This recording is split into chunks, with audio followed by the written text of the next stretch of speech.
Voice of the working class, Rick Smith.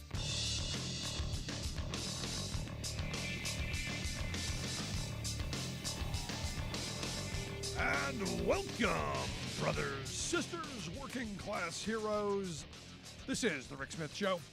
Thanks so much for being here. Today on the big program, lots to get to, lots to talk about. Maybe you've heard about it. A couple of banks went belly up. Maybe you heard that there's a bank, somewhere out in that valley where there's silicone, where they were piling a bunch of venture capitalists, startup companies into it, and then they pulled the rug out. Maybe you heard about it.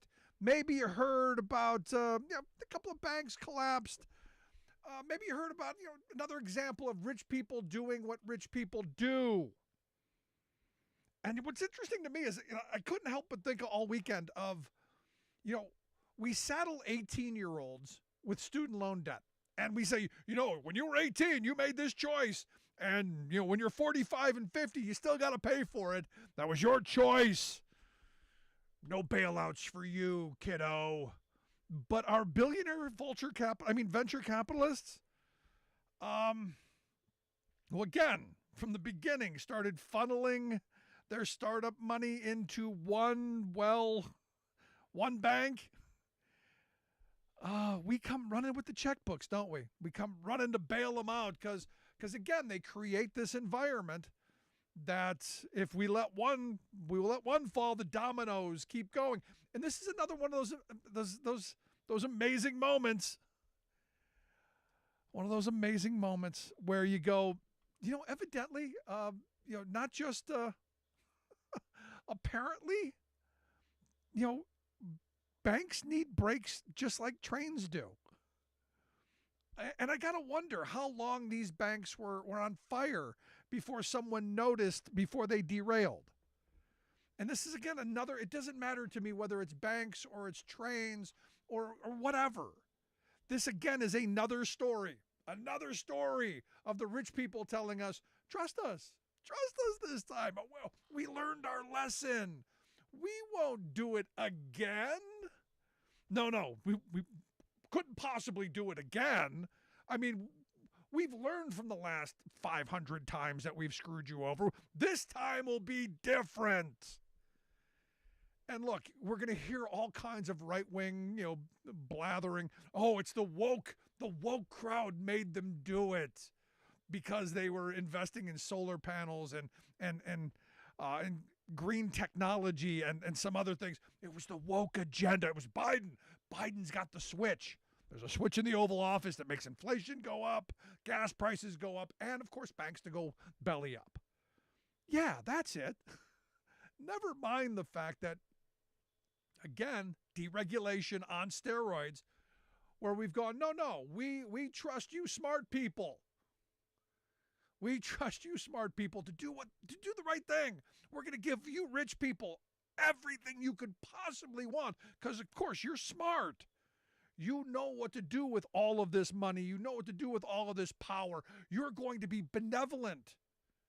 And time again, like Lucy with the football, we end up on our backs staring up at the sky going, again?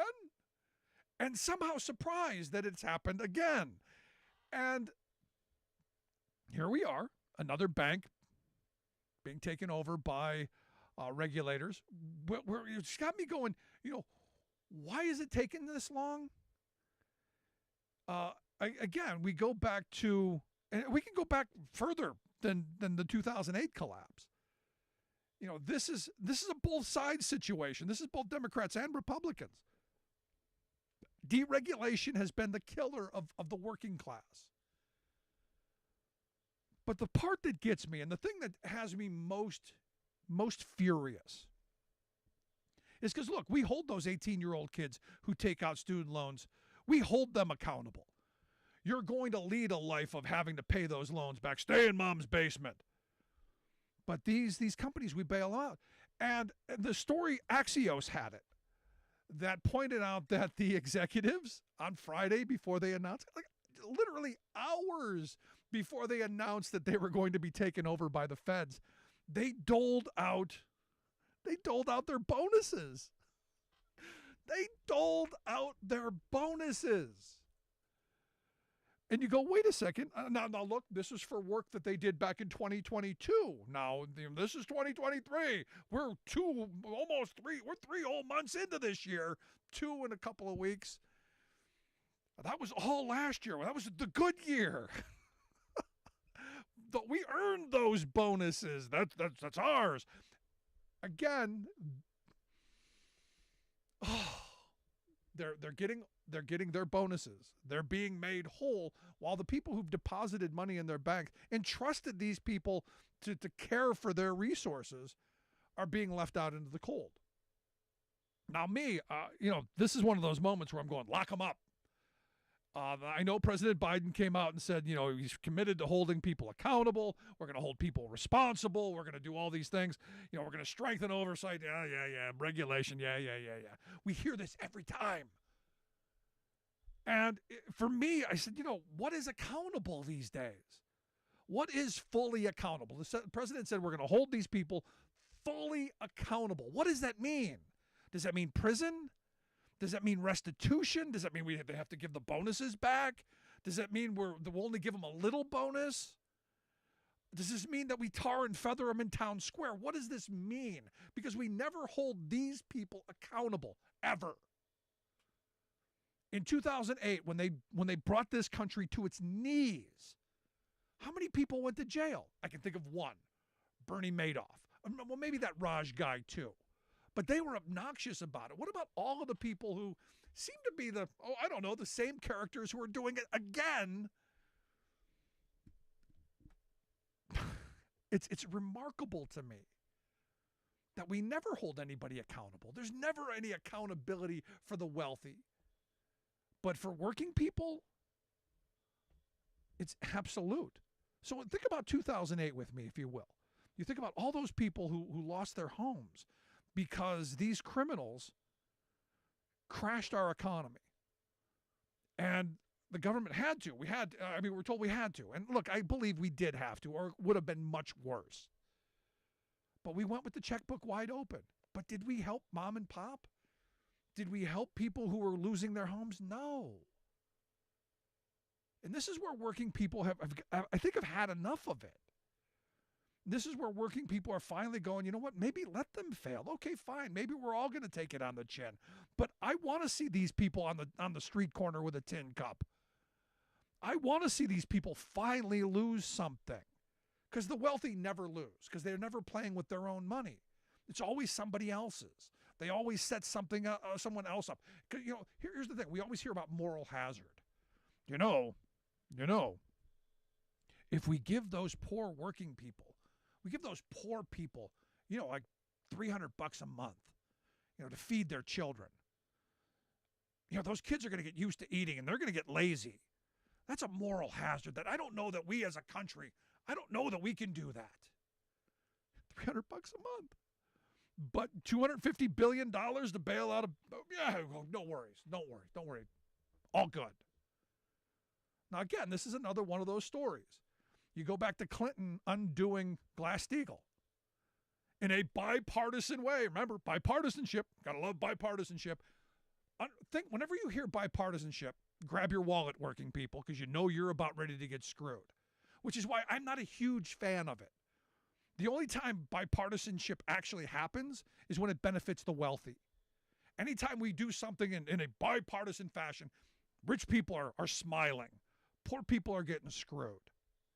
And this is where we as working people had better come around to the idea where we better take over one of the political parties and make them our champion. Because this bipartisan stuff always seems to end up with, well, we don't need regulations on banks. We can get rid of that Glass-Steagall that brought the country to its knees during the Depression, that put a dividing line between boring banking, like car loans and mortgages, and the gambling stuff. No, we learned. So you got Graham Leach, Bliley, and they rammed through, Gingrich and Clinton and clan did away with the regulations. Said, go on, banking folks. The casino's open. And in 8 short years, they brought this country damn near to its knees. So We came in and said, we got to do something. And we, Dodd-Frank, strong regulation. Not as strong as Glass-Steagall, but we got some regulation. And what'd they do? Not more than 10 years later, 2018, bipartisanship. You had what was it, 33 Democrats and all of the Republicans in the House. You had 17 Democrats and all of the senators, Republicans in the Senate, voting for a partial repeal of Dodd-Frank because it was too onerous, it was too difficult, and you had Trump's signature on it, which led to what we have right now. This is what bipartisanship and deregulation got us. And what they were looking for at the time was an appropriate level of regulation. You know, not too onerous, enough that the rich people could do whatever they wanted, and it would just be on you poor people. And I go back to this. Bipartisanship is always to benefit the rich. And it always allows working people to be sold out. So am I surprised? No. Am I surprised that you got rich people who are going to a bank and over leveraging this bank, getting all of their startup funding at one place, all the vulture capitalists, all of them coming together and saying, you know, we're gonna load this place up and then pull out the rug again. You know, like Lucy with the football, which is what is being told to us is what Peter Thiel did on, you know, last Thursday. And then all the vulture capitalists came in and picked at the bones before the regulators came in and said, uh-oh, there's a run on the bank. We better stop this. For me, this is another one of those examples of, you know, maybe this is why we need to be taxing the rich people a lot. Maybe this is a reason we need to have strong regulations that doesn't allow this to happen. And maybe, here's an idea, and I'm channeling Alan Greenspan. I remember Alan Greenspan testifying, you know, back in the 90s about mortgage-backed securities. And he was saying, you know, we can't regulate these things because they're so complicated. You know, only true smart people understand these things. You know, only the truly smart, the money wise know how to use these things. And I remember, you know, thinking back at the time, if it's that complicated, should we have it? If it's that risky, should we allow it? And time again, these smart, rich people keep proving to us that they're dangerous. That if we allow them to their own vices, they're going to screw us over. And they're going to harm our economy. And they're going to hold us hostage. And they know that they're going to do it. And there's part of me that goes, they do this on purpose, knowing that the taxpayer is the backstop. That they can gamble all they want. The casino is wide open to them because there's no collateral. Again, they don't lose their homes. They're not living on the street corner with a tin cup and some pencils. Their children are going to go to the best schools. Their kids are going to eat tonight. It's your kids that are going to struggle. And as long as we keep playing red hat, blue hat, oh, drag shows, as long as we keep doing this nonsense, they're going to keep robbing us blind. Because again, I go back to Rupert Murdoch, and thank you, Rupert, for the statement of the ages. It's not about red or blue. It's about green. And this is another example of that. It's both sides who've been screwing us over. Only the Republicans have been doing it in much bigger numbers. Yes, there were Democrats. Corporate Democrats, yes.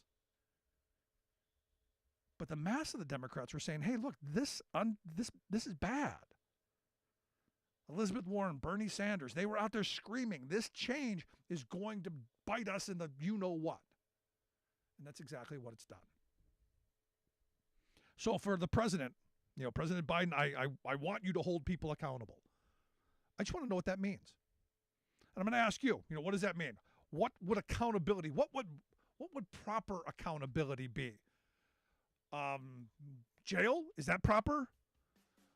Restitution, pay back the billions they owe that they don't have, put them out on the street corner, or, you know, in town square, where they can be tarred and feathered by the people who are going to lose their jobs and their homes potentially. Want to hear your thoughts? Email me, rick@thericksmithshow.com. Quick break, right back.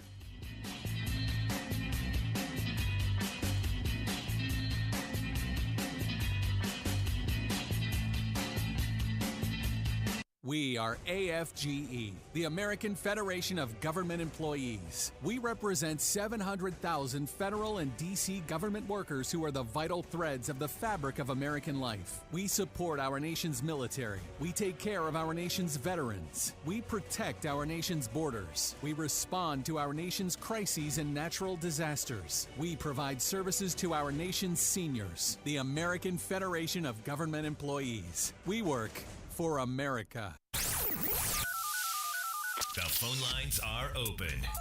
Give Rick a call at 1-866-416-RICK. That's 1-866-416-7425. We are AFGE, the American Federation of Government Employees. We represent 700,000 federal and D.C. government workers who are the vital threads of the fabric of American life. We support our nation's military. We take care of our nation's veterans. We protect our nation's borders. We respond to our nation's crises and natural disasters. We provide services to our nation's seniors. The American Federation of Government Employees. We work for America. Welcome back to the Rick Smith Show. Now, here is Rick Smith. So last night I was up late and nothing to do. Everyone else was asleep, so I decided I was going to watch a movie. And I talked about the other day this movie with Andy Griffith, the Face in the Crowd movie, 1957, fabulous movie. Walter Matthau, Lee Remick. It's an incredible movie, and if you haven't seen it, by all means. It is a movie that every political junkie should see, because what happens is they create this character that they make into an influencer, that they make into a character, and this influencer is somebody who's really powerful. He's got like a 55 share of the New York market. Like the country is following this guy because they think he's one of them. And the wealthy guys going, we're going to make you an influencer. You're going to be the guy who influences politics. You're going to be the guy that people follow. So there's a guy who's running for president, Senator Fuller, in the movie, who now Lonesome Rhodes is taken under his wing, and he gets on TV and he asks him throws him a softball question. He goes, I'd wish you'd give me a real cotton-picking truth. How you feel about more and more Social Security? This is 1957 that this guy asked this Senator Fuller. And Fuller's response was, I'm glad you asked me that question there, Lonesome. I'd say that people today are obsessed. I mean, really gone for security. They want protection, coddling, from cradle to grave. I say that weakens the moral fiber, he says. Why, Daniel Boone wasn't looking for unemployment insurance and old age pension. All he needed was an axe and his gun and a chance to hew out a living in the forest with his own hands. That's the spirit that built this country. We need big men, not big government. And I'm going, whoa, that could have been said yesterday. That was 1957. And now you've got Bill Cassidy, senator from Louisiana, who said today, Social Security is a Silicon Valley Bank of retirement system. It's the Silicon Valley Bank of retirement system. It's just a matter of whether we let it bleed to death or do something now. We need a credible plan. He says, if politicians tell you that they don't want to fix it, they don't want to fix social, and that there's no problem, they're either too old or too rich to care. And you go, exactly what happened at this bank is exactly what they want to do to Social Security. They want to privatize it and put it into the hands of these vulture capitalists. But again, they think we're stupid, just like they did back in 1957. Let's quick go to the phones. Got Alice on one. Alice, how are you? Oh, I'm hanging in there. We are stupid, Rick. The first bank failure, we're going to go all the way back to 1819. The very first bank failure in the United States. And what it was? Speculation. Then followed that in 1837. And again, speculative lending practices. Then 1873, in 1907, on, and we never learn anything. Nope. Not one thing. No, and it's crazy. No, it's another one of those things where they've learned the lesson that we're going to continue to bail them out, and they keep making riskier and riskier decisions. And what we're told is we give them all the tax breaks and all these advantages because, hey, they're taking the risks. But what risk? Every time they take a risk and lose, we bail them out. Exactly. The point is they're not taking a risk. Maybe to their reputation, that's about it. But when it comes down to it, your working class and your middle class people are the ones who are bailing them out. And then we're told, well, you can't pay for the old people and you can't pay for the poor or the children. Even though Jesus tells us to, and we're a Christian nation, by God, we can't do that. Yeah. They're all crazy. We never learn. Have a good evening. Thanks, Alice. No, I mean, again, this is another one of those moments where you go, they keep telling us who they are, but we don't seem to believe them. And on this Social Security front, this is another one. This is another one of those things. Remember State of the Union? They said, no, who us? Just cut Social Security? No, never, not us, never. And you go, but you've got Cassidy here. You've got John Kennedy, also from Louisiana. You've got all of these, John Thune. You've got all of these Republican senators going, we need to push it off for further down the road. We need to do all of these things to, in essence, cut it. But also you got the voices who are saying we need to privatize it. We need to put it into the hands of the profiteers. Let the vulture capitalists get their hands on it. Now stop and think about this for a minute. We didn't learn our lesson in 2008, evidently, because they're still talking about it, and they haven't been voted out of office yet. And right now, we've got this guy going, well, Social Security is the Silicon Valley Bank of retirement systems. No, it's not. We don't allow Social Security to do risky, dumb stuff. We don't gamble with people's Social Security. I know that's what you want them to do. I know that's the scheme if you hand it over to the criminals on Wall Street, because that's what they will do. But here's the problem. They keep at it. They keep at it. And we are defending the 20th century. We're defending things. It's like that analogy they use for the Department of Homeland Security. They got to be right every time. We got to stop every attack. And Republicans attack, always on the offensive. And Democrats have been on the defensive for a very long time. And then this nonsense of, we got to compromise. We've got to compromise. So when they go, I love their style of compromise. We want both your legs. And Democrats go, no, we can't give you both legs. How about a foot? How about one leg? And before they got both legs. I mean, this is one of those moments where you go, at some point, don't we say no more? This is where I'm frustrated. Don't we learn the lessons? And can't we begin to rein in the abuses, regulate them, tax them, hold them accountable? I want to hear your thoughts. Email me, rick@thericksmithshow.com. I'm Rick Smith, and this is Labor History in 2. On this day in labor history, the year was 1963. That was the day Transport Workers Union Local 260 negotiated its first contract with the Pioneer Bus Company in Houston, Texas. It came after months of fighting to build an integrated union there. The local had learned the previous year that Pioneer was organized by an independent union that maintained Jim Crow bargaining units. The drivers, dispatchers, and shop employees union maintained separate and unequal bargaining units, one for white workers and one for black workers. They also had separate seniority lists, representation, and levels of promotion. The Transport Workers Union filed a petition with the National Labor Relations Board against the drivers' union. They demanded an election. The existing union argued that collective bargaining agreements already existed, which precluded any possibility of holding a new election for representation. The TWU pushed back. They contended that the contract bar rule could not apply to discriminatory agreements that divided workers along racial lines. The TWU also argued that it would be unconstitutional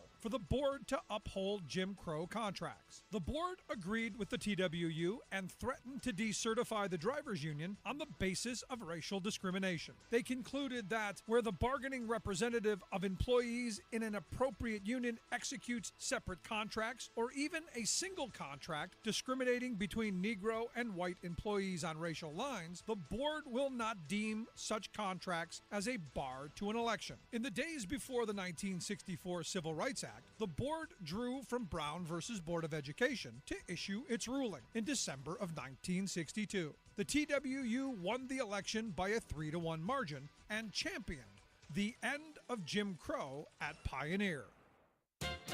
Not so long ago, book burnings were considered a festive group activity by assorted right-wing zealots.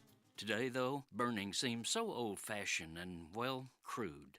Yet the concept is burning hotter than ever among a gaggle of testosterone-driven Republican leaders eager to show voters that they will go to extremes to incinerate progressive ideas and people's personal liberties.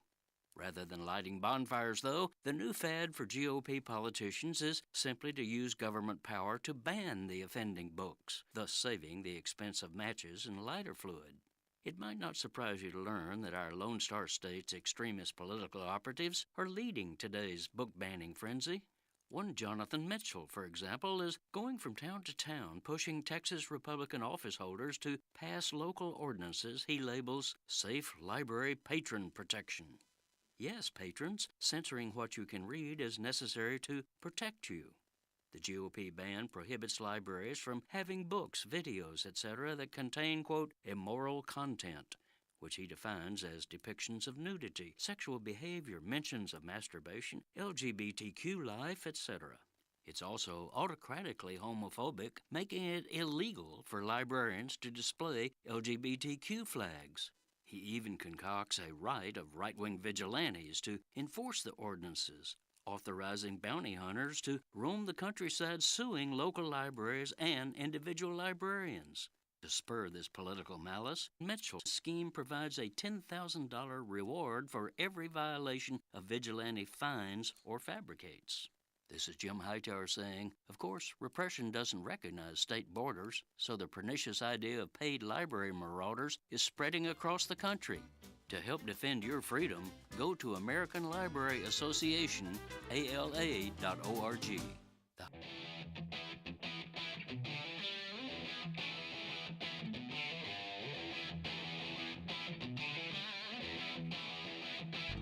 Welcome back to the Rick Smith Show. Now, here is Rick Smith. So again, I keep coming back to the reality as we do this over and over again. We've seen this movie. They crash the economy. We regulate. They deregulate. They crash the economy. We regulate. They crash the they deregulate. They crash the economy. How many times do we have to do this dance? How many times do I have to see this bad repeat? How many sequels do we need? Because this could have been stopped from what I've been reading. And here to share some thoughts on, maybe I'm wrong. Maybe I'm reading this wrong. Maybe Dodd-Frank's, which I thought was weak to begin with. We should have just gone back to Glass-Steagall, which seemed to work for a pretty good period of time. Would the original Dodd-Franks have stopped this? That's why I've asked Renita Marcelin to come talk with us. Renita is the Advocacy and Legislative Director at Americans for Financial Reform. Their website, ourfinancialsecurity.org. Renita, thanks for taking time for us. Hi, Rick. Thank you. Thanks for having me on. And yes, so far your assessment sounds about right to me. Probably going for the Fast and Furious franchise, trying to outpace them. So seems spot on. I think it's a mixture of a few things. One, the rolling back of a lot of the protections that Dodd-Frank has, the quote-unquote tailoring for institutions. They moved the threshold from $50 billion to $250 billion. Before they did that, Silicon Valley Bank would have been within that threshold. And then there's some really good charts going around showing that actually after the rollback of that, which was in the law of the S2155 that I'm sure you've heard over and over by today's end. That after that bill was passed, Silicon Valley Bank, partially as a result, grew grew to what it is now, and at this size would have been under those Dodd-Frank rules, right? So those liquidity rules, those more frequent stress testing, all would have been the bank would have been subjected to that. So, but here's the thing that gets me, and maybe we can spend a minute on this, because everybody on each side is trying to blame the other side.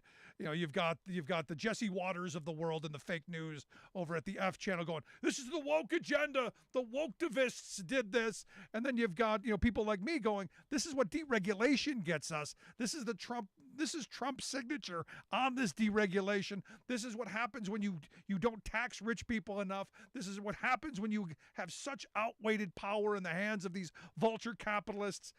You start going, there are these polar opposites. And then we have bipartisanship, which brings us deregulation and go, well, we could work together and find the right regulations.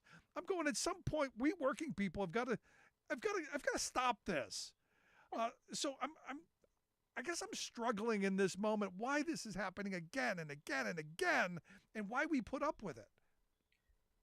I think, we have a tendency, and by we, I mean probably the American government, that things we fixed it. Everything is great. Like, let's go back. Things feel great. Let's go back to, how we were living before. Like, it's like our memories are very short. And then we end up going back. And like you said, because this here is nothing new, right? Like you said, this is lessons that we learned from literally the Great Depression, that banks are subjected to run risk. And in order to do that, you have strong capital requirements and you need strong liquidity requirements as well. So if folks keep knocking on your door, you have enough money for a runtime to pay them, right? You also know that, yes, rising interest rates environment, right? This kind of goes back to the savings and loans crisis of the 1990s, right?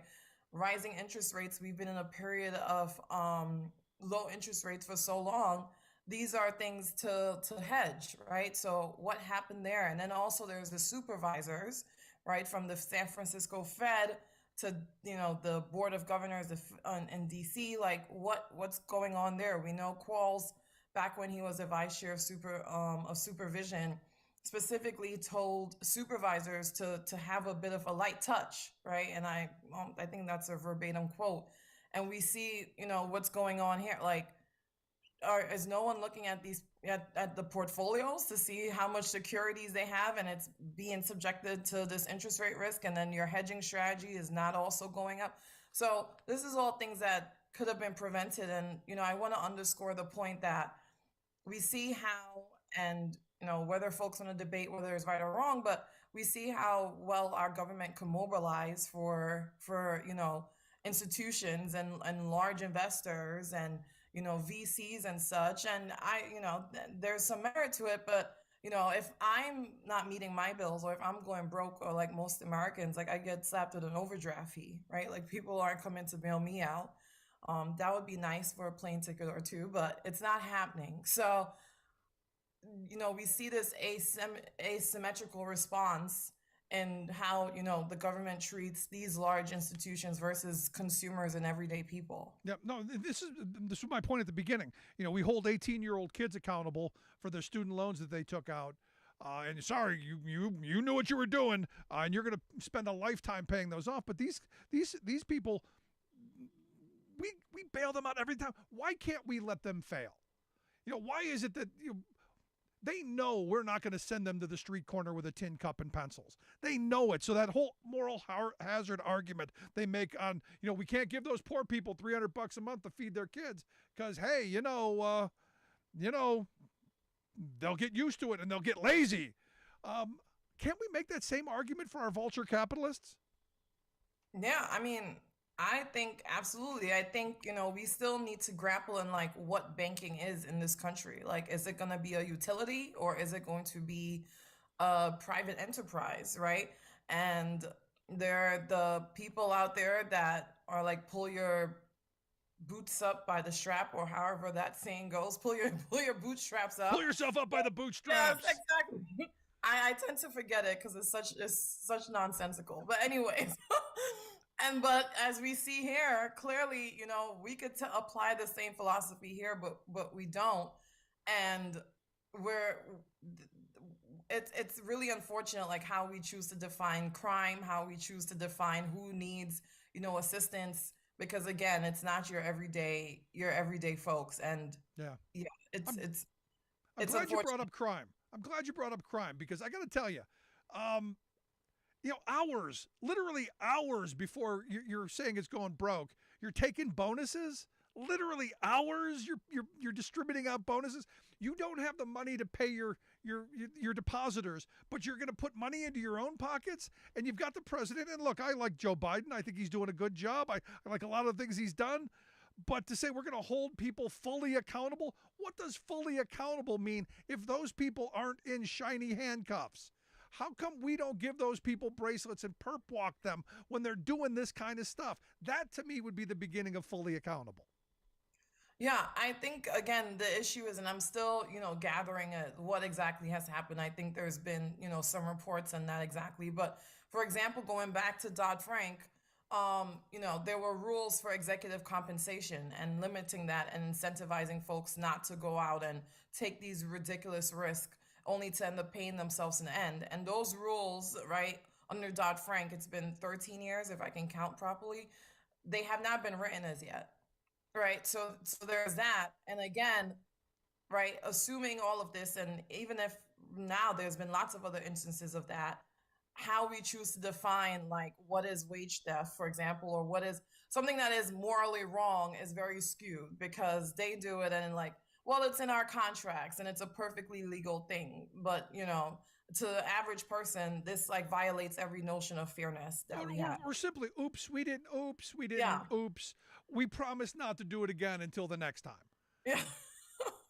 Precisely. Yeah. We'll post a notice saying we won't do union busting or wage theft or crash your economy again. We'll post a notice and say we're sorry and we won't do it until next time. I mean, this is the part that really drives me insane, Renita. It's so frustrating. You're listening to the Rick Smith Show.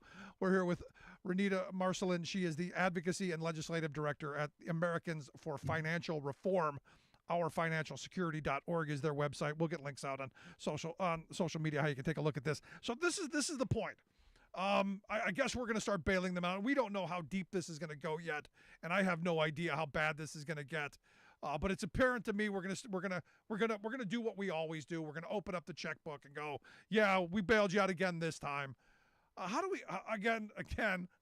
How do we make sure that we don't do this again? And what is it that we should be doing as working people to say, no, we're not going to allow this to happen again? And I know we went through this in 2009 and 10, and I know I went through it before in the 90s, but I guess we got to go through this relearning exercise. So what reforms should we be doing? Yeah. So, again, and I hate to sound like a broken record because so much of the reforms have been figured out. And it's just a matter of like sticking to our guns when we actually propose them. So, getting back to right now, there's been a huge lobbying effort to Michael Barr, the new vice president, vice chair of supervision, has announced a holistic review of capital requirements. There has been a whole move by the banking industry to completely undo that, or to say leave capital requirements exactly where they are. Nothing, everything is fine.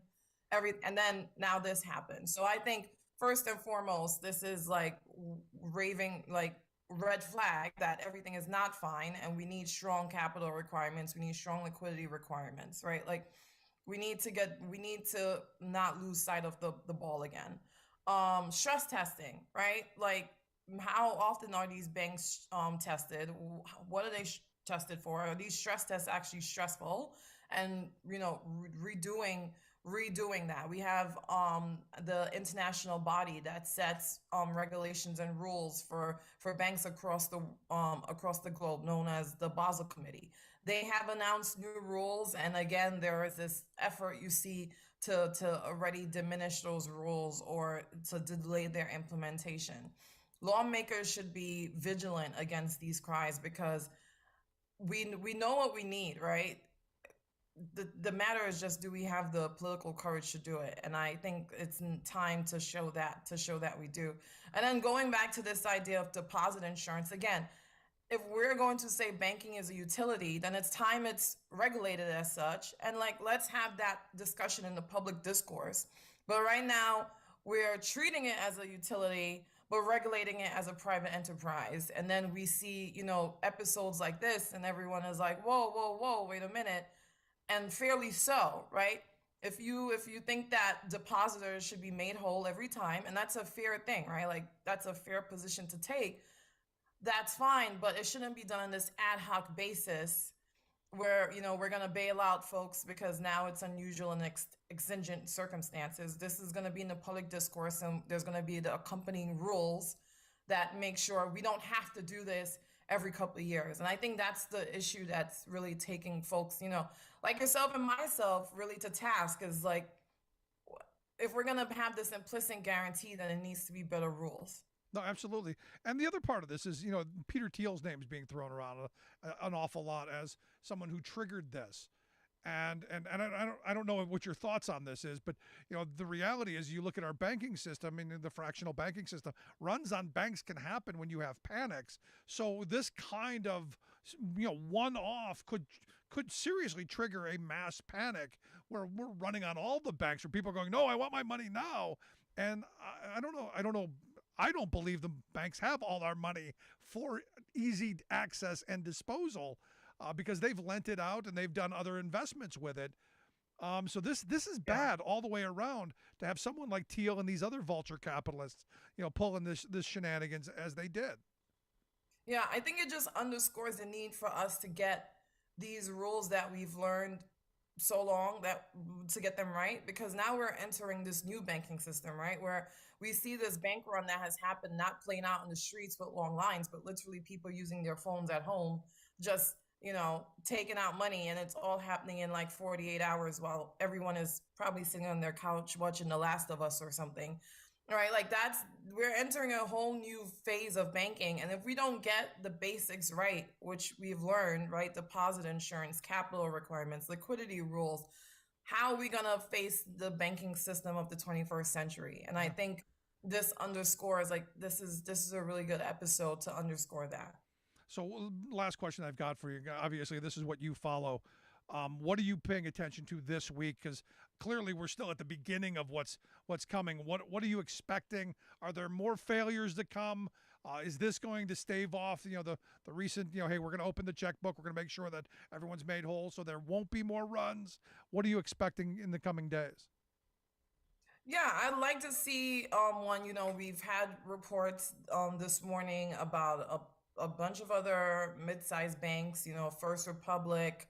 And I'm blanking on some of their names, but a lot of the mid-size, bank stocks were severely down, at least for the first half of the trading day. Like to see what happens, what comes out of there. The Fed's facility, the term sheet, want to see what the reporting requirements are there, and which banks are going to be utilizing that. So I'd like to see some announcements there, and then really from there see how posture, you talk about bipartisan, but like to see how Democrats are positioning themselves coming out of this episode. And there have been those that have, in the spirit of bipartisanship, try to work with other side, and I don't think that worked out well. So let's see how they position themselves coming out of this episode, and for folks like me to be working nonstop over this next week. But yeah. No, it's going to be interesting to see where this goes. And I appreciate you taking time. I hope you'll come back and share some more as this continues. I'm sure this isn't going to go away anytime soon. Renita, I appreciate you taking some time for us. Yes. Thank you so much, Rick. It was a pleasure. Good Bye. stuff. I look forward to talking to you again. Renita Marcelin, she is the Advocacy and Legislative Director there at Americans for Financial Reform. OurFinancialSecurity.org is the website if you want to take a look at the work that they do. Going to take a quick break. Right back. Stick around. You're listening to The Rick Smith Show. We're working people. Come to talk.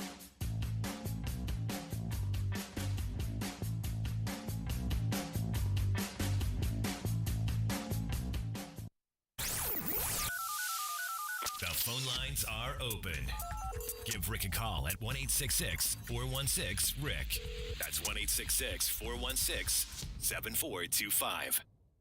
I'm Rick Smith, and this is Labor History in 2. On this day in labor history, the year was 1946. That was the day that United Auto Worker members won an 18.5-cent hourly raise after a 4-month strike against General Motors. After World War II, workers grew increasingly frustrated. The war years were a time of labor peace, as most unions agreed not to go out on strike in order to support the war production efforts. But during the war, as companies raked in profits, many workers felt that they were not receiving a fair share. Worse, wartime shortages saw the price of consumer goods skyrocket. A dollar simply could not stretch as far as it once had. After the war ended, the workers wanted to make up for the ground they felt they had lost during the conflict. A wave of strikes washed over the United States. Walter Reuther led the auto workers out on strike on November 21st, 1945. Their demand was a 30% raise. Reuther publicly argued that General Motors could afford to pay the raise without raising the price of their cars. He urged the company to open its books so the public could see their finances. The UAW laid out its reasoning in a report entitled Purchasing Power for Prosperity. The strike wore on for more than 100 days, but the union had done a good job making its case to the public. Finally, General Motors agreed to a raise, as well as improved benefits, such as a better recognition of seniority and promotions and protections for the union members.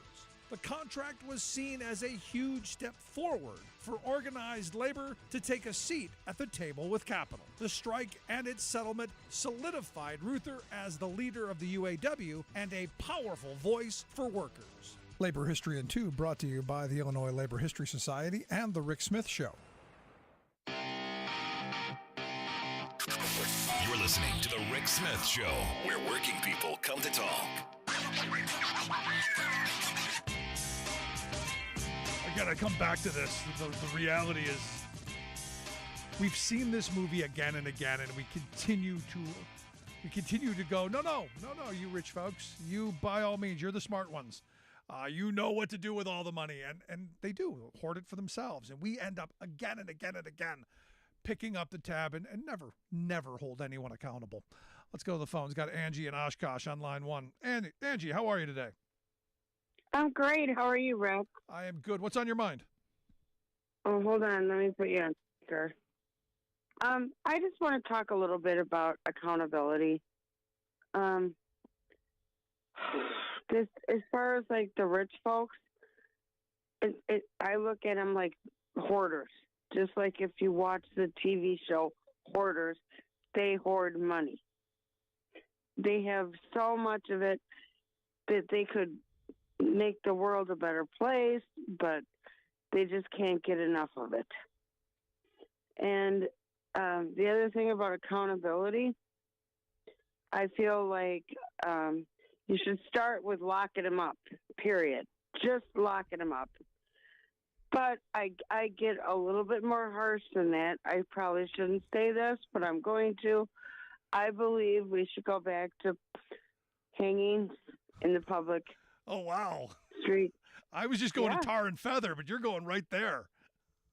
Well, I think that we should take the worst of the worst and hang them in public and scare the shit out of the rest of them. So it stops. There's no other way it's going to stop. Well, as my friend Rich says, we eat just one of them. Maybe the rest of them will come in line. I'm not advocating for hanging or eating or any of that stuff, but I understand the anger. I understand the anger. Well, I know one person in particular that we could hang in public that would make a difference to our society. And I'm sorry, I just don't think if we don't do that, it's never going to stop. Yeah, I'm not there with you. I'm not there. But I'm all in favor of locking them up. I think prison and taking away all their stuff would be a much worse penalty. That's where I'm going to go with you. All right. Fair enough. I appreciate the thoughts, though. Yep. You have a great night. Thank you, Angie. I appreciate it. No, wow. Okay, right there. Now, look, that's not a unique perspective. You know, I've had a bunch of people who, especially, I remember in 2009 and 10 when we were working with the Home Defenders League, and we were literally, blocking sheriffs from entering people's homes, and throwing people out of their homes when they were being foreclosed on, and that sentiment was front and center. As the people who collapsed our economy were still going to their high society functions, and average everyday working people were losing their homes because of the schemes that they dreamt, that Wall Street and these rich people dreamt up. I understand the sentiment. Not going to advocate for that. How did Chris Rock put it? I don't condone it, but I understand. I do understand. But it's this kind of anger, and it's good to have this kind of anger. It's good to be ticked off, because again, the story that we're told time and time again is that the rich work hard. That when I start talking about, and I went through this last week with Biden's budget. I said, look, it's about time we have a minimum tax on rich people. It's about time we start clawing back some of the wealth that we've given away, that we working people have fought, bled, died for. And that we use it in a way to better our society, better education, better healthcare, better roads, bridges, better infrastructure, better opportunities. And yet, as Angie said, they're hoarders. Because remember what we were told from the beginning? I go back to being a kid in the late 70s as neoliberalism was expanding. If we cut taxes down to nothing, if we destroy all the regulations and we let the entrepreneurs and the smart people, we unleash them, it's going to be this utopia, and there'll be this trickle down, this amazing trickle down. It'll be like rivers of gold and honey, manna from heaven. It'll be so wonderful that they'll share. And as Angie said, they hoard. They're holding mine. More. Their insatiable appetite for more knows no limits. And as I said a minute ago, the fact that we can't get a couple $100 extra bucks into the pockets of single mothers to make sure that their kids don't go hungry, or money in the pockets of veterans so that they don't go homeless. In the wealthiest country in the history of civilization at its wealthiest moment. But we can open up the checkbook and mobilize the country and have a Zoom call with all of Congress in a blink of an eye to come up with a plan forward for rich people is just remarkable for me. When was the last time they did that for a working person? When was the last time they said, you know what, we're going to convene a Zoom call to make sure that the Smiths and the Joneses and the people of Wisconsin and Iowa and Illinois, that they're going to lose their homes. We got to stop this. When did that ever happen? Not in my lifetime. And this is where we as working people have got to put down the red hats and the blue hats and figure out how to come together and pick one side. And move that one side in this direction. Because look, bipartisanship, look what it's gotten us. Look at what bipartisanship did to us in the 90s because of Clinton and Gingrich. And look what it's done to us now. Take a look. This is what deregulation has gotten us. Because what does deregulation do? It makes the rich richer. And it makes a lot of working people dead. I want to hear your thoughts. Email me, rick@thericksmithshow.com. Quick break. Right back. Do you have the ability to produce more oil? We do, but oil companies plan to keep prices high and supplies low. Plastic pollution in the ocean is doubling every 6 years. Plus, you're going the wrong way! What?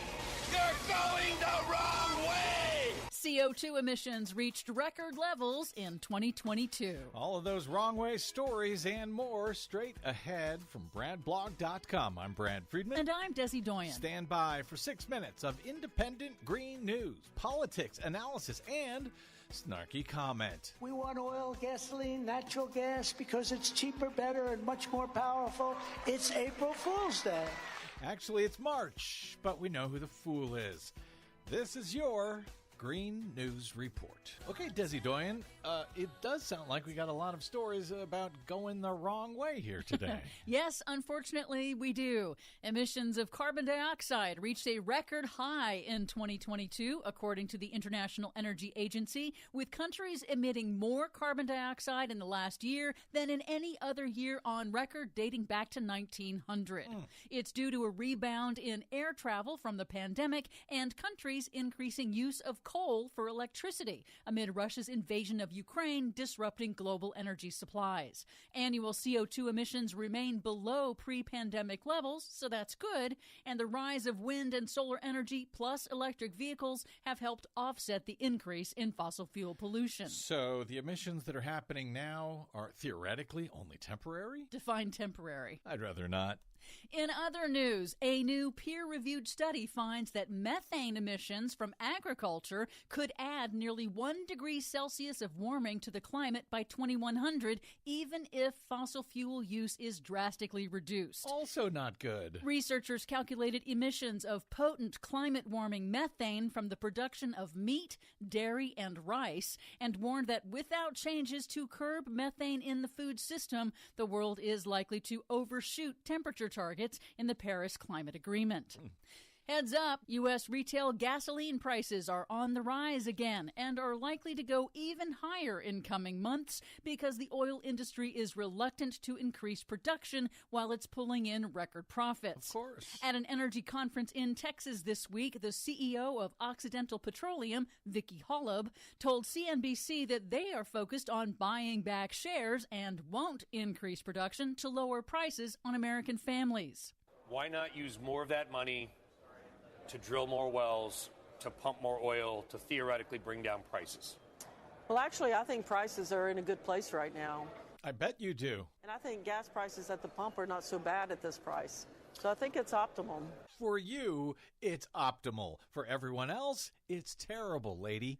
And thanks in part to fossil fuels, there are now 21,000 pieces of plastic pollution in the ocean for every person on Earth. According to a major study out this week, humans have dumped dramatically more plastic pollution into the ocean than previously estimated. The researchers found that human plastic pollution has been doubling about every 6 years, and they found a rapid rise in tiny microplastic pollution since 2005. Well, that's okay. With all the oil companies making record profits, I'm sure they'll be able to spend some of that money to clean up the mess that they made in the oceans, right? The researchers warned that cleaning up and recycling plastic waste will not be enough, and they called for manufacturers to be held responsible for the products they create, saying, quote, "It's time to address the plastic problem at the source." Yes, please.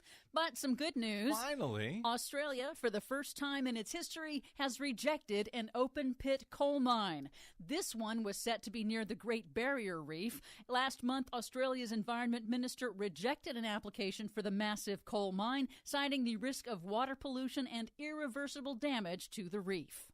The Biden administration Environmental Protection Agency this week proposed tighter limits on wastewater pollution from coal-burning power plants, restoring and tightening Obama-era clean water standards that were rolled back by the Trump administration.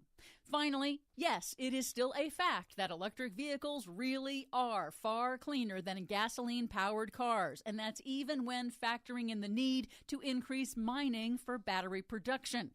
A new analysis by Quartz, compiled from the most recent data, finds that even after factoring in emissions from mining for materials required for EV batteries and the manufacturing process, the direct emissions from driving a typical internal combustion engine passenger car over its lifetime still far outstrips the total life cycle emissions of a typical EV by a factor of 4. Well, you'd think Republicans would finally get that now that Elon Musk is apparently on their side, but message hasn't gotten to Donald Trump yet, apparently, so we keep paying at the pump.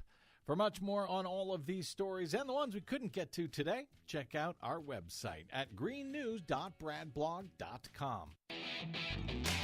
Are you tired of think tank approved corporate news and commentary? Are you tired of CEOs telling you what to think, who to hate, and who to vote for? Well, welcome to the Rick Smith Show. We don't take orders from some boardroom, and we don't do focus groups or talking points. We don't work for them, and we never will. I'm Rick Smith, and I work for you. Join us daily at thericksmithshow.com and download the podcast and never miss a minute.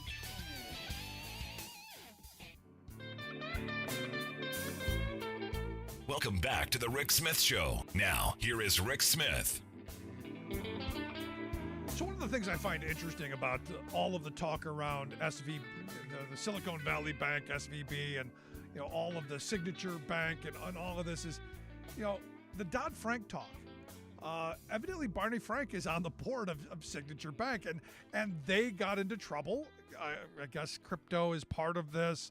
But you would think he wrote the law that would have kept them out of trouble. You would have thought that he would have advised, maybe. I know, just one of them, many on the board. But I guess it comes back to this point of one of two things. One, I guess, when in Rome, do what everybody else is doing. And two, it's this whole revolving door of should we have this kind of revolving door and this incestuous pool of regulators going into the industry and back and forth to where nobody's really overseeing anything and they're all kind of in on the game? I'm here to share some thoughts on, maybe this is a big part of it. I've asked my good friend Jeff Hauser to come share some thoughts.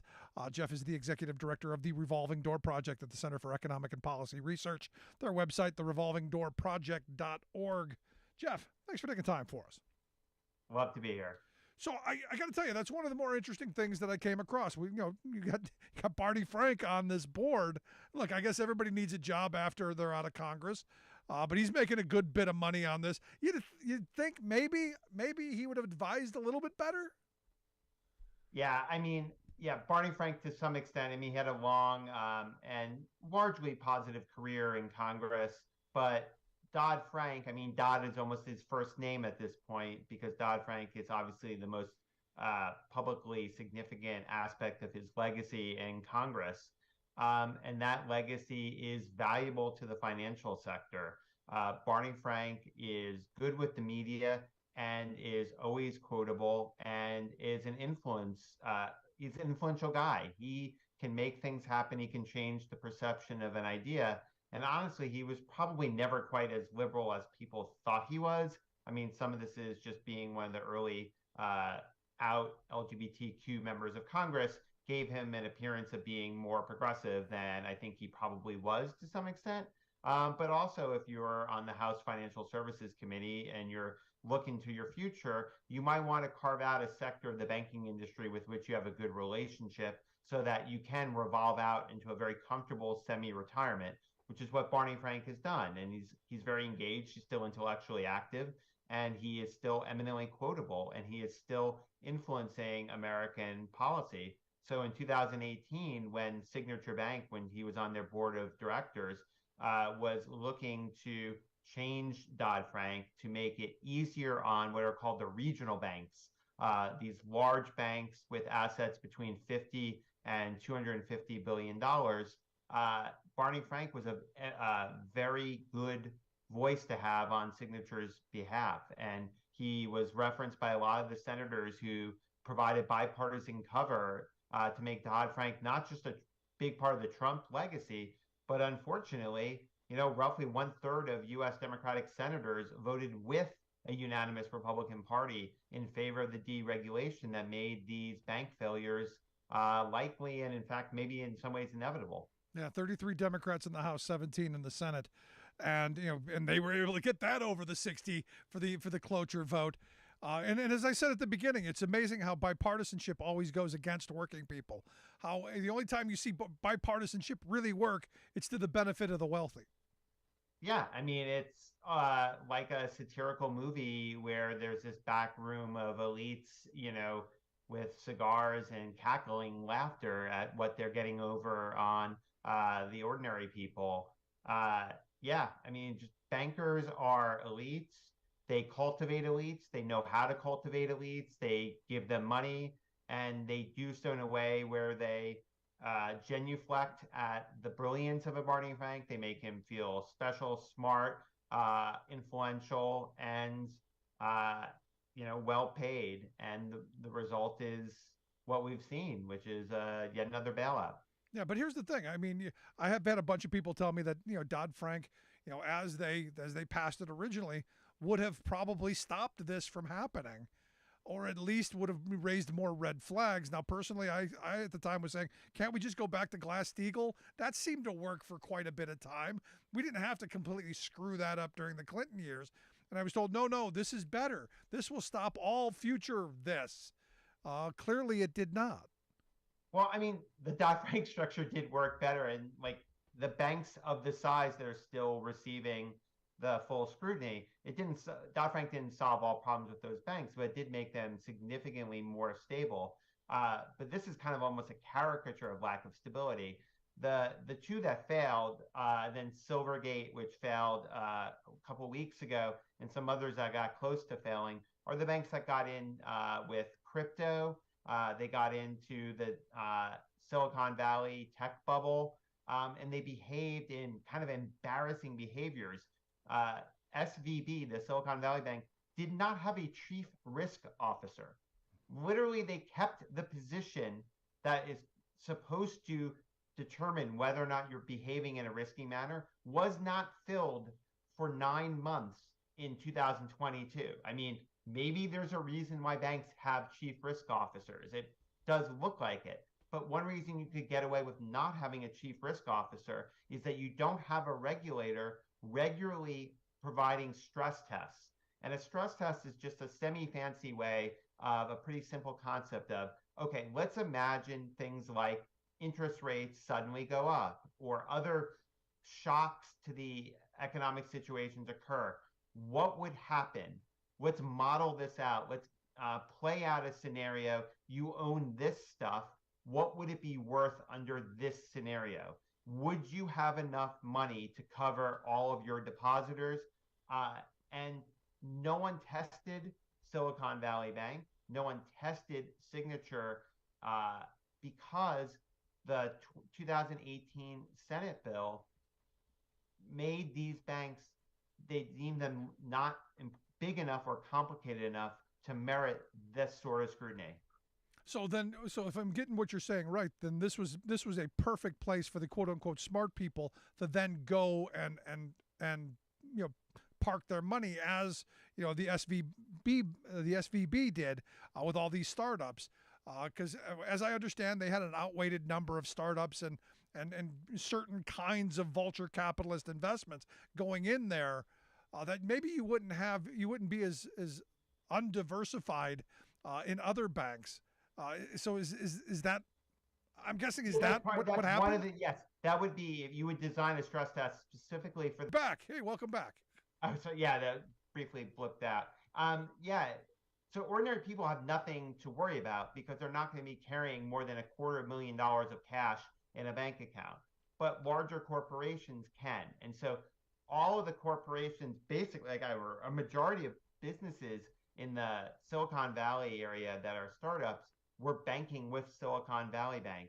And so that meant that they're more likely to behave the same way. They're not going to behave randomly because they're not just a random cross-section of a town with like a doctor and a plumbing business and what have you. It's just like a lot of startups. And so once a few startups started changing their business practices, that had an impact. And then once word got out in Silicon Valley that this bank was shaky, they could move their money out very quickly, a classic run on a bank. And so that's definitely a different risk. Signature was structured differently. Signature had problems with their crypto investments. They were imprudent in more normal, badly run bank ways. But then there are also First Republic almost went under and probably would have, but for the bailout of these other banks. And several other banks were probably going to go under this weekend. And I think that suggests that the problems in the management of regional banks is not limited to just a couple of dumb CEOs. There's something a little bit more systematic happening in the banking sector of honestly people who don't know their ass from their elbow.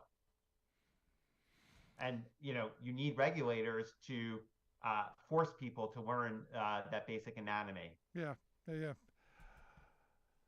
So this is a regulatory problem. This isn't a swinging door problem as much as it is a regulatory problem. This is.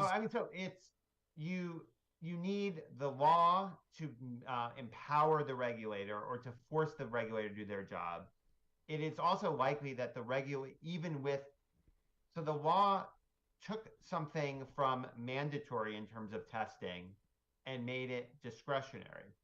It seems likely that had the local staff of the Federal Reserve Regional Bank been better at their jobs, even with their diminished authority, they maybe could have red flagged this and stepped in sooner. I don't know that for a fact. I don't think we know exactly what was happening in terms of this enforcement decisions. We know the law made this much more likely. It's possible. So there's a law problem, and then there's an enforcement problem. And we know that you're less likely to see stringent enforcement of rules on institutions that are politically connected. And the Silicon Valley Bank, very politically connected. Geithner's former undersecretary for domestic finance was on the board of Silicon Valley Bank. Barney Frank was on the board of Signature Bank. So that kind of sends a message to not ask too many questions. These are trustworthy people.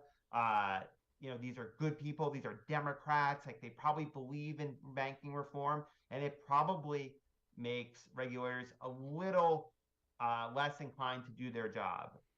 That's why you give a premium to people through the revolving door. It's to just like buy yourself a little bit of an advantage. And unfortunately, what that advantage bought us is irresponsibility.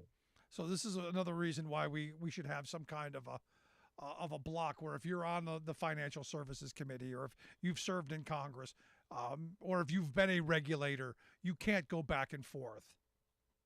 Yeah, absolutely. It's just you have too much influence. You have people that owe you favors on the other side. You have people who look up to you, people you may have helped out in the past.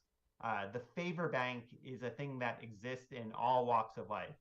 Everything we do, there are people we've helped out in the past, and they'll help us out in the future, and vice versa. And high-level senior policymakers, be they members of Congress or people who have served in the executive branch, they have a lot of favors that they can cash in, that you can basically buy access to their favors that they have earned in their career. And that's what a figure like Mary Miller or Barney Frank is selling. So last question on this. Is this going to lead to more consolidation? Because I see, SVB is about ready to get bought up by somebody. I guess there's a number of bigger name banks that are looking at buying up some of the assets. Is this going to lead to more consolidation and bigger banks and more too big to fail kind of situations? Or is that a good thing given the fact that Dodd-Franks would have stopped some of this?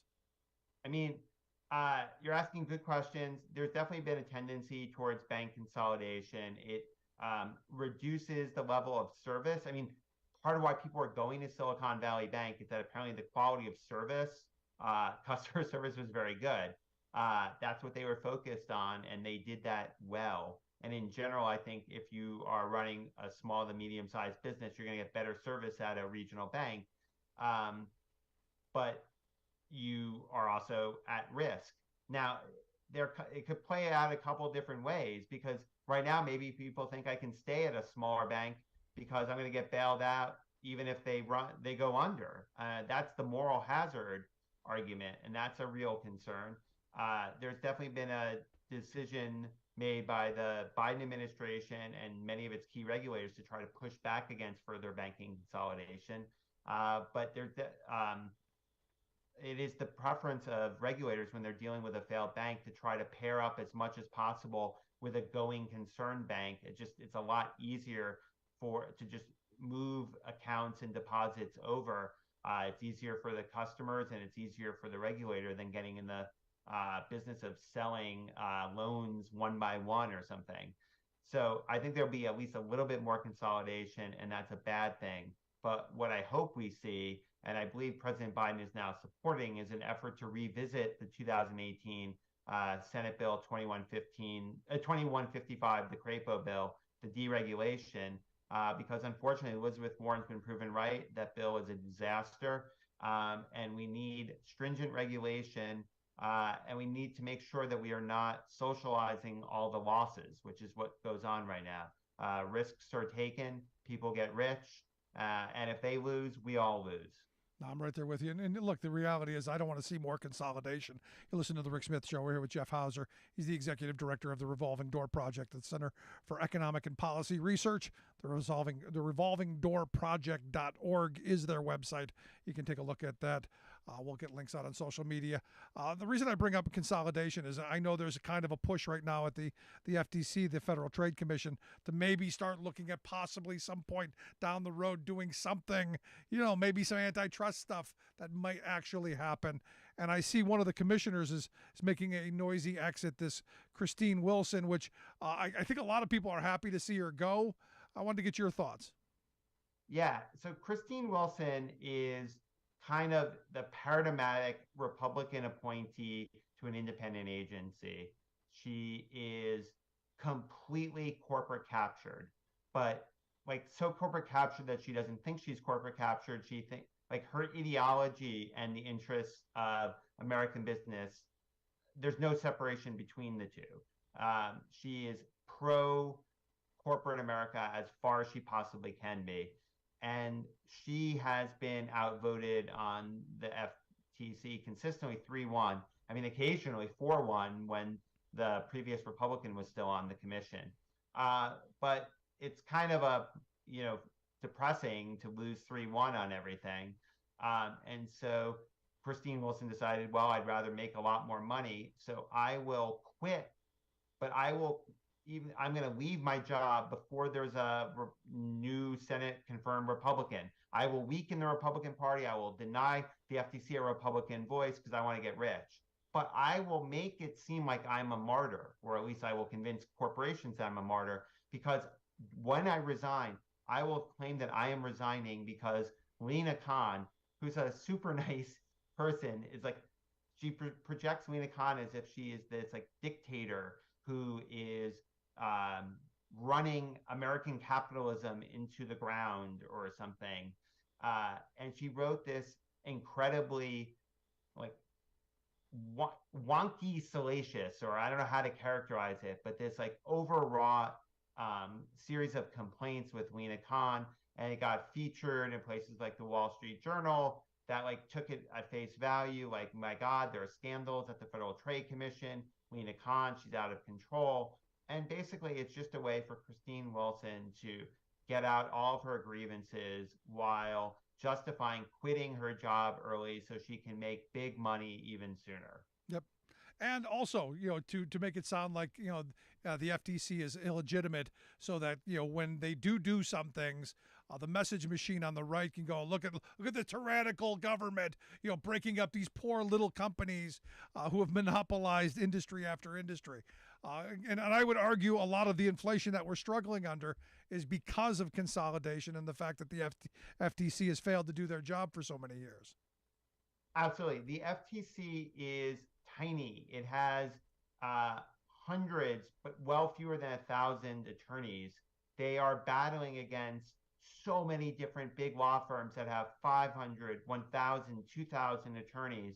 And they not only have antitrust laws to protect us against monopolies, they're also the key force to protect our privacy. So when Meta, i.e. Facebook, sells our data, they are being watched by the FTC.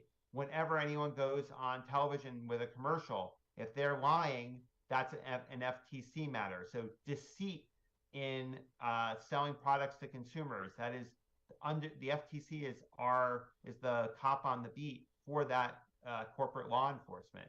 They have an incredible array of tasks, and it's a tough place. The FTC, they are outmatched in terms of personnel. They do not have the resources they need, but they certainly don't need to have figures like Christine Wilson calling into question whenever the FTC tries to fight on behalf of the ordinary American consumer against the most rapacious and least well-behaved corporations. Yeah, well, Christine, don't go away mad, just go away. That's where we'll go. But, Jeff, I appreciate the time. As always, great stuff. Hope folks will check out the website, the Revolving Door Project. Jeff Hauser is the executive director there. Jeff, thanks so much, man. Thanks for having me. Good stuff. Want to hear your thoughts? Email me, rick@thericksmithshow.com. Going to take a quick break right back after this. Stick around and listen to The Rick Smith Show. For working people on the talk.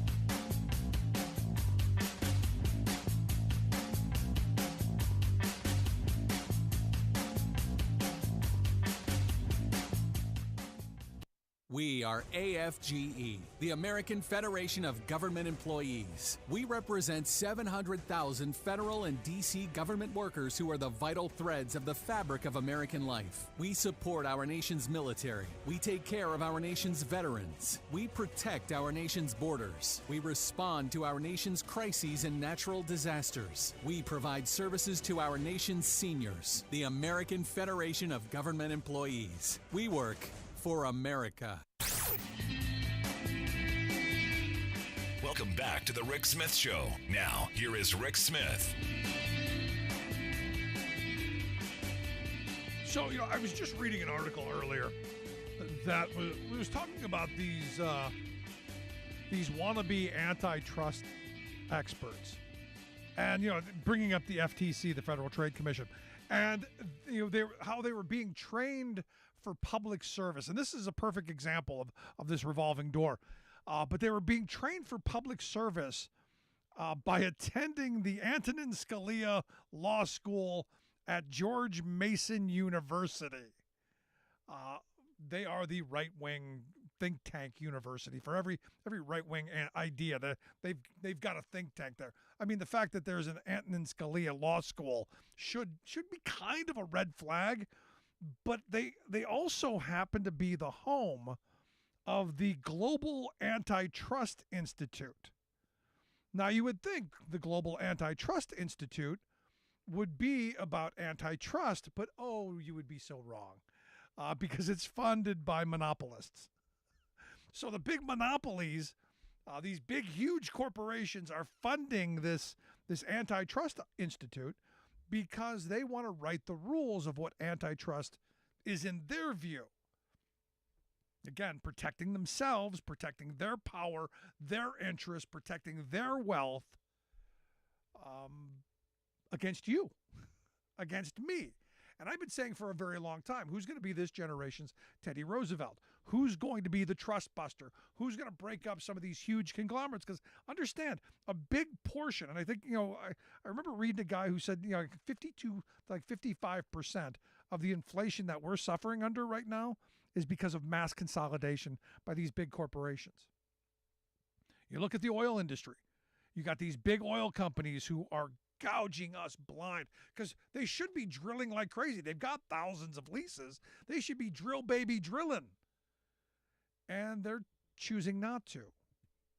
All of the chicken, you go through all of our products, no matter what it is, from poultry to eggs. There are a handful of companies that control the entire industry. And it's amazing that the prices are so high, especially when there's stuff on the shelves. I have yet to go to the store and find the egg section empty. Yet the price, oh boy. Want to hear your thoughts? Email me, rick@thericksmithshow.com. I'm Rick Smith, and this is Labor History in 2.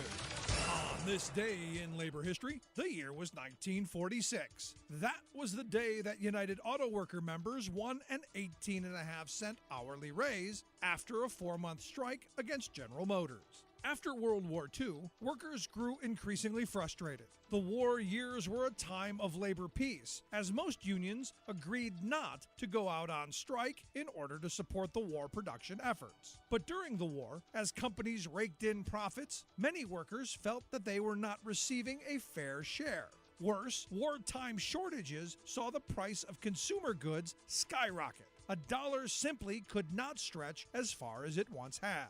After the war ended, the workers wanted to make up for the ground they felt they had lost during the conflict. A wave of strikes washed over the United States. Walter Reuther led the auto workers out on strike on November 21, 1945.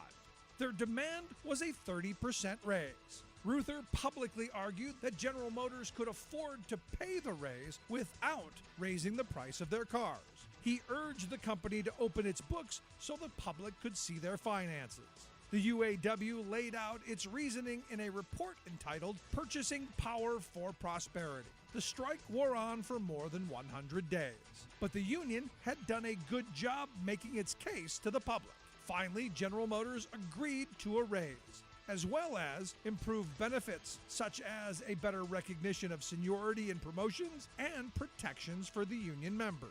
The contract was seen as a huge step forward for organized labor to take a seat at the table with capital. The strike and its settlement solidified Ruther as the leader of the UAW and a powerful voice for workers. Labor History in 2 brought to you by the Illinois Labor History Society and The Rick Smith Show.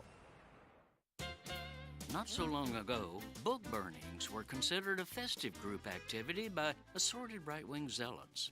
Today, though, burning seems so old-fashioned and, well, crude.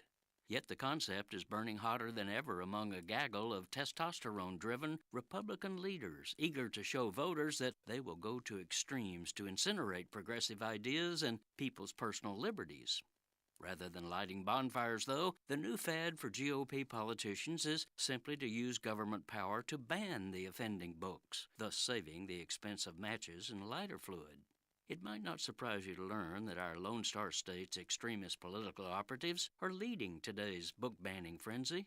One Jonathan Mitchell, for example, is going from town to town pushing Texas Republican office holders to pass local ordinances he labels safe library patron protection. Yes, patrons, censoring what you can read is necessary to protect you. The GOP ban prohibits libraries from having books, videos, etc. that contain, quote, immoral content, which he defines as depictions of nudity, sexual behavior, mentions of masturbation, LGBTQ life, etc. It's also autocratically homophobic, making it illegal for librarians to display LGBTQ flags. He even concocts a right of right-wing vigilantes to enforce the ordinances, authorizing bounty hunters to roam the countryside suing local libraries and individual librarians. To spur this political malice, Mitchell's scheme provides a $10,000 reward for every violation a vigilante finds or fabricates.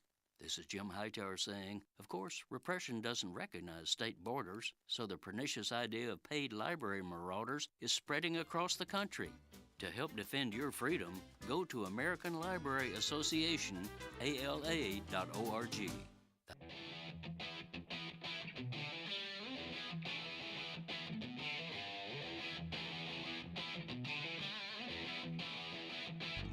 Welcome back to the Rick Smith Show. Now, here is Rick Smith.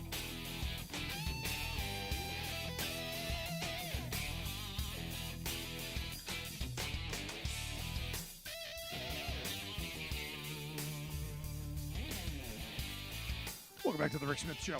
Check out our website, thericksmithshow.com. Questions, comments, something on your mind, you can email me, Rick, at thericksmithshow.com. So again, I'm looking at this this news of these bank failures, and here we go again.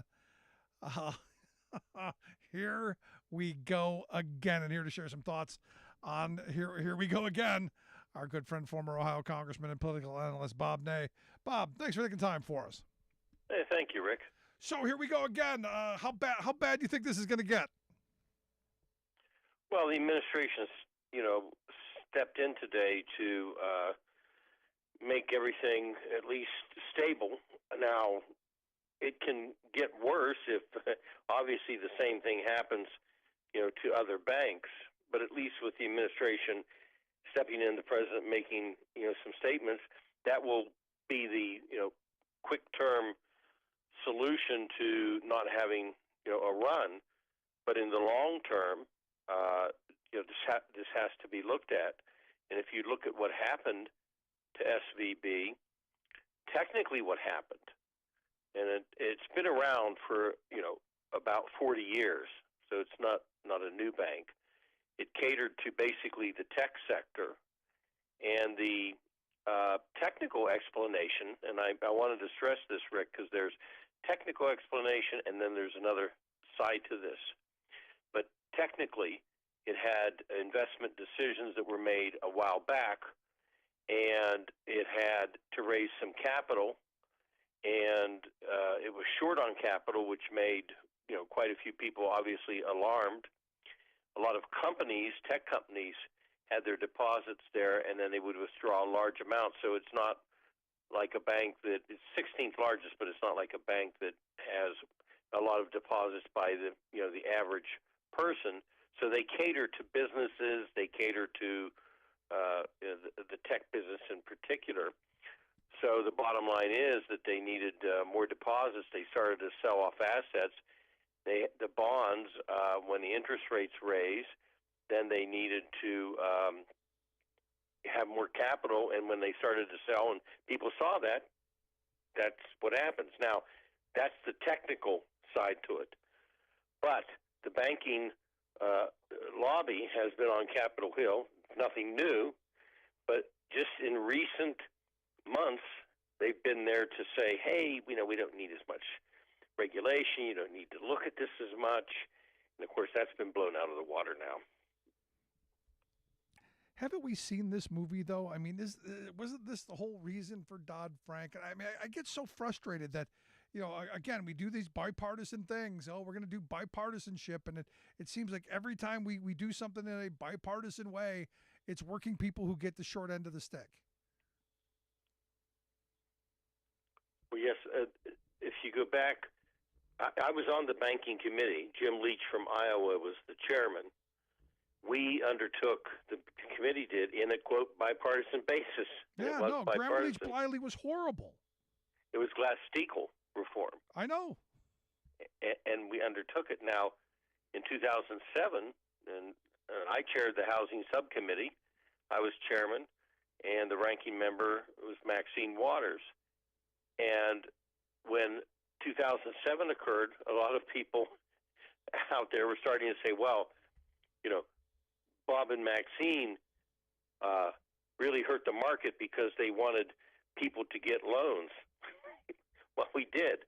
We wanted Fannie and Freddie to put a certain amount of their portfolio towards people who needed to get loans that were on the lower income, spectrum. But that's not what caused that run. There was predatory lending, but also if you go back, like I said, Glass-Steagall reform, and then you had Dodd-Frank. It just, over the years, it does seem every time there was a bipartisan, quote, remedy or change, somehow it got into where there wasn't a regulatory arm that's strong as it should be. I mean, it's just insane to me, and yet we keep falling for it over and over and over again. And I'm just struggling with this because, again, I want to get things done. I want things to be done right, but it seems like every time we do something this wonderful bipartisanship, it's always the well connected and the wealthy who do wildly well. And well, I don't see anybody out there racing to help that 18-year-old kid who took out a student loan and is now saddled with a lifetime of debt. I don't see anybody out there, racing to help that family that took on a mortgage, that lost a job. Now they're being kicked to the curb. I don't see. This is where my struggle is, Bob. Do you kind of see where I'm going? Well, sure. Look, the banking industry would come into my office as they would everyone's office, and this is very personal on my part. They would come into our office and they would say to me, "Oh, Congressman, believe me, we don't want to foreclose on these properties. We want these people to, keep their properties, et cetera. We don't want to handle properties sitting there." Then when I got in trouble and I went through the loss of my property, it was a difference of $22,000, Rick, from the deal I had to sell the house. I wouldn't make a dime of profit, but it was a matter of $22,000 short on that. And I couldn't get 1 ounce of assistance from them. Till finally I said, "You can't call me, I can't call you, goodbye." And that took another 5 months, and I had to do a power of attorney because I was, incarcerated. But I went through it. They didn't want to budge $20,000. So they're out there. You know why? Because they get a tax break. They get a tax break.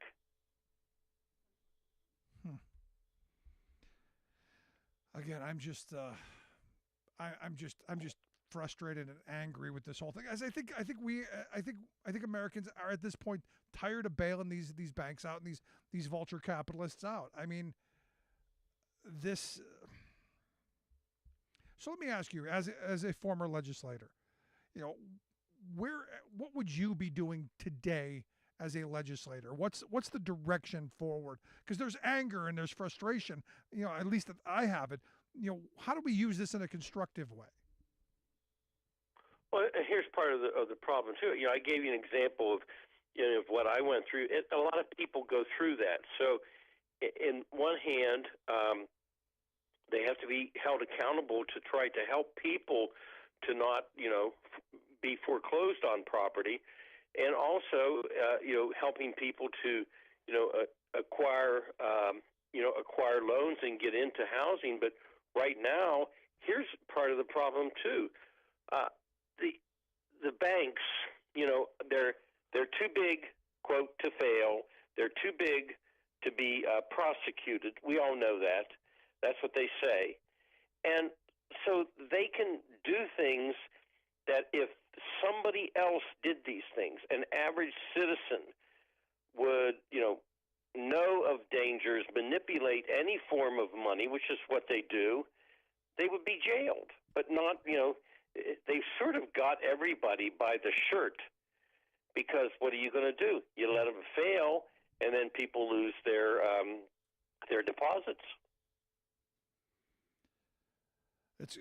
But here's the thing: isn't this where you go? You went in and you deposited over the $250,000. You knew what you were getting into. Isn't there a moment where you have to? I don't know. Isn't there a moment where you go? You made a choice. You live with it. I'm sorry. What's that? The big thing here is that the FDIC insures things up to $250,000. A lot of these accounts are over that $250,000 limit. Correct? Yeah, the FDIC. Right. So a lot of these accounts are well over that because they use this specific bank to do a lot of this startup stuff. It was the chosen bank of a lot of these these venture capitalists to do a lot of this startup stuff. The Peter Thiels of the world. And they had accounts that were well over the $250,000 limit, and they're kind of screwed if they don't get some kind of promise that they're going to be made whole, which the administration has said. And I think that's one of the things that people are some people have reached out to me angry about, is that the rules are the rules, and now we're breaking them to make these other people whole. Whereas we're not helping people who lost their homes. Does that make sense? Yeah. Well, yes. That's what I was just saying. They've got everybody by the short, hair. They've got you around the collar because this was a bank that catered to specifically the tech companies, and then the FDIC $250,000 insured. Most of these people that were in the investments into this bank and the deposits need a lot more money than that. So it really wasn't insured above $250,000. Now the government's had to do some special things, to stop the run, but it's because of all the companies that have the investments in there. Yeah.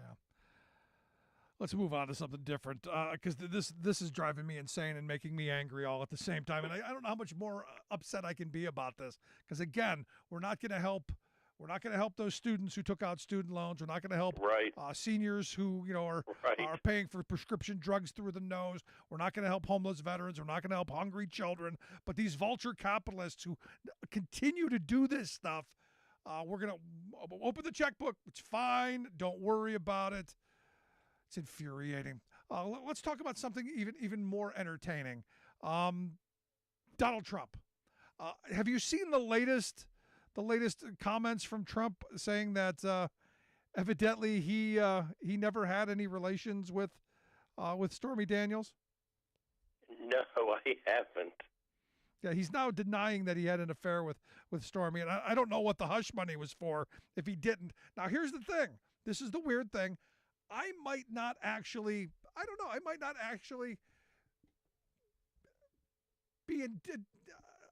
actually disagree with him, because from what I'm told, he's a germaphobe, and I don't know why you would venture into an area where, I don't know. Thoughts? Well, he could have wore a spacesuit. Well, there is, I would hope, but as a germaphobe, I don't know that. But this is the new argument that he did not, and this kind of reminded me of the Clinton thing, and I would like to have him say that right out. I did not, you know the spiel. Mm-hmm. Well, he admits to authorizing the payoff, but he doesn't admit to having any relations with her, right? Yeah. And he said that way back. I think it was originally in 2018 or so. He said that. Yeah, but I this is again, he's doubling down on this, and I'm going, well, why are you paying the hush money then? This seems really odd. Well, he's doubling down, too, because he's being requested, well, as you know, two reasons. He's being requested to talk to the grand jury in New York, and also his former lawyer is currently talking to the grand jury. So, he's trying to hold to that. And here's the thing. Just like with President Clinton, and at the time, there was no way that Clinton should have been compelled. And I have people that say, how can you say this? Under the law, the president shouldn't have been compelled to testify in a civil suit as a sitting president. Nope. That's, but the court spoke, and the rest is history, and he was deposed. Once he was deposed, then the whole issue came about with perjury. Trump, if he is deposed, if he goes, because I don't know how he would have immunity as a former president. Eventually, I think he gets deposed, and then if he holds to that, and then there's some type of, silver bullet tape, something, then he's got real problems. Yeah, because now you're talking perjury. Right. Yeah, no, the Clinton thing, I said from the beginning, there's no man on this planet that you're going to walk up, you're going to stick a microphone in his face and say, did you? While your wife is standing next to you and you're not going to lie. Right. I mean, that's just not going to happen. Call right. me sexist if you have to, but it's just not going to happen. Right. Sorry. And look, the same thing if you did it to a woman. She wouldn't do it either. That was a hit job from the beginning. It's something that shouldn't have been. It is what it is. Finally, I want to get your thoughts on the Smartmatic USA Corp lawsuit against Fox. Evidently, this is the big one. This is almost double the size of the Dominion suit, and they're saying that this one is actually the more troublesome one for Fox. Any thoughts? More troublesome in what nature? One, that it's bigger, and that there's evidently more more stuff involved. That there was more coverage for Smartmatic for this defamation suit. This is what I'm reading, that they went into this whole thing against them more than Dominion. That there's more footage. Just what they're throwing out. I'm sorry, you cut out. What was the issue? Well, just like Dominion, Smartmatic makes voting machines. Uh-huh. And they're suing just like Dominion is, only the suit is bigger. And the claim is that there's more evidence in the Smartmatic case than there was in the Dominion case. I'm not a lawyer. I'm just throwing that out. Well, yes. I mean, I think that with Dominion, I mean, there's so much out there that is going to come out. I think the suits are going to be obviously pretty damaging.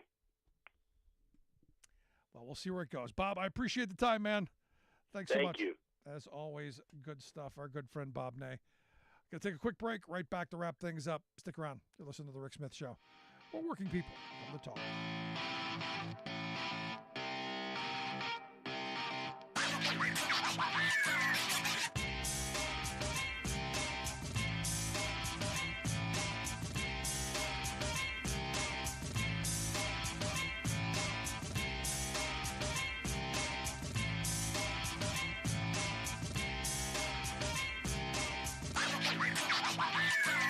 I'm Rick Smith, and this is Labor History in 2.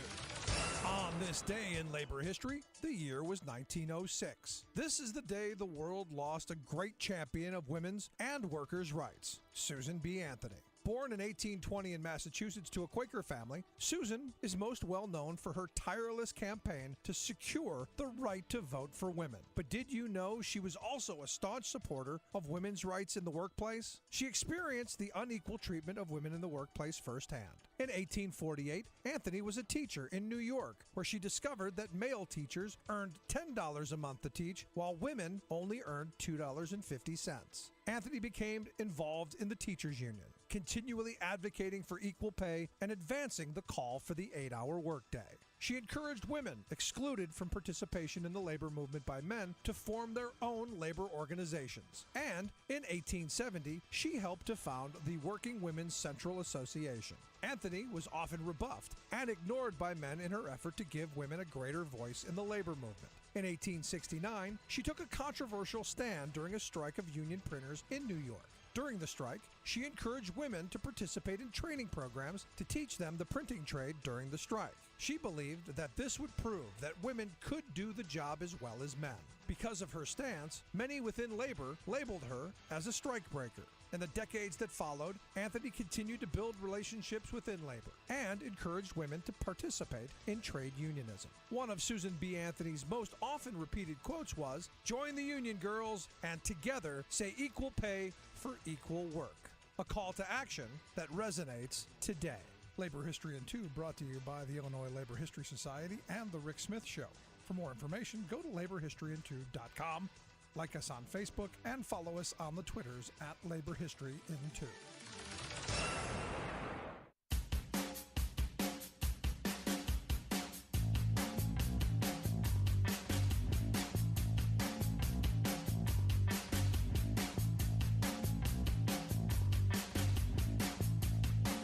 Welcome back to The Rick Smith Show. Check out our website, thericksmithshow.com. Questions, comments, something on your mind, email me, rick at thericksmithshow.com. So Woody Guthrie's, I guess it's his daughter, the daughter of Woody Guthrie. Her name is Nora Guthrie. Evidently, according to the Kansas City Star, they are reporting that she has sent a letter to Josh Hawley saying, stop using my father's song, This Land Is Our Land, in your This Land Is Our Land act. She said, and this is what she wrote, saying, in this particular case, the co-opting or parroting of the lyric by those not aligned with Woody's lyrics, i.e. misrepresentations by autocrats, racist, white nationalists, anti-labor insurrectionists, etc., is not condoned. We do not consider Josh Hawley in any way a representative of Woody's values. Therefore, we would never endorse or approve of his reference to Woody's lyrics. It is more of a version of democracy, she writes, of Woody Guthrie's song. The song simply reiterates the concept by the people, for the people. Now, the sad reality is sadly, Nora Guthrie has no legal way to stop Josh Hawley from using the lyrics, which, is frustrating. You can just publicly shame them. But with people who have no shame, how do you publicly shame them? And look, I love, Woody Guthrie, and I love the, This Land is Your Land. In fact, we're going to see Dropkick Murphys in Boston over St. Patrick's Day. And they have done a bunch of songs of Woody Guthrie's that have never been published. And like I said, big Dropkick Murphys fan. And to have the family bring them in and say, you can touch our songs. Josh Hawley, no. I think that's pretty pretty important and impressive. Here's something fun and entertaining. South Carolina, I think I talked about this already, but South Carolina has proposed the death penalty for women who seek abortions. And I guess, virtually anybody aligned with it, they now have 21 members of the South Carolina State House of Representatives that are also considering the piece of legislation. As I said, the reality is, remember, we just want to stop, we just want to stop this. We're not going to criminalize it. We're not going to go after birth control. We're not going to do all the things we're going to do. And now we've gone into some really crazy spaces where Florida is actually talking about, checking, high school girls, menstruation cycles just to make sure, are you an athlete? We're going to check your apps. Man, how crazy things have gotten so quickly. And this is, I had a conversation earlier today with a friend from Iowa. And I was saying, look, I don't know how Iowa has gotten so crazy. You need to get out there and start talking to people, because I don't think that the average Iowa voter knows just how far off the beaten path the Republican Party has gone.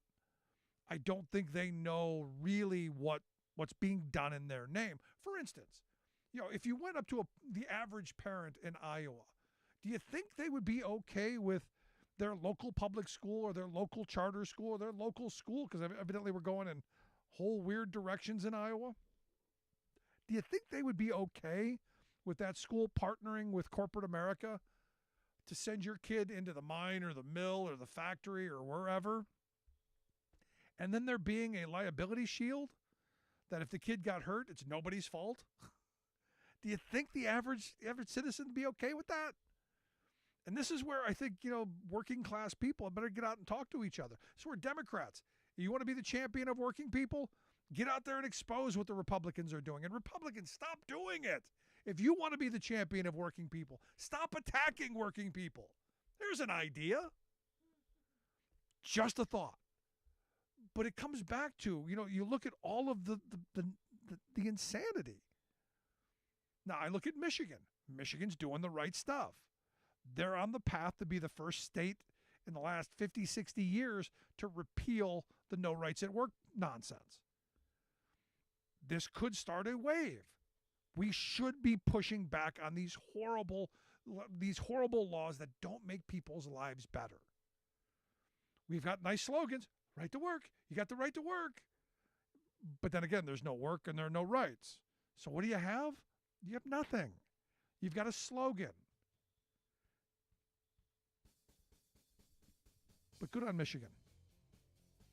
We need more people to stand up and do the work that they did in Michigan. And what they did is they got out and they talked to people. They got out and they pushed an agenda and a vision. Good on them. I want to hear your thoughts. Email me, rick@thericksmithshow.com. If you miss any portion of the program, make sure you grab the podcast. Wherever you get your favorite podcast, you'll find ours. Thanks so much for tuning in. We'll see you back here next time. You've been listening to The Rick Smith Show. Email Rick at rick@thericksmithshow.com. Until next time, this has been The Rick Smith Show, where working people come to talk.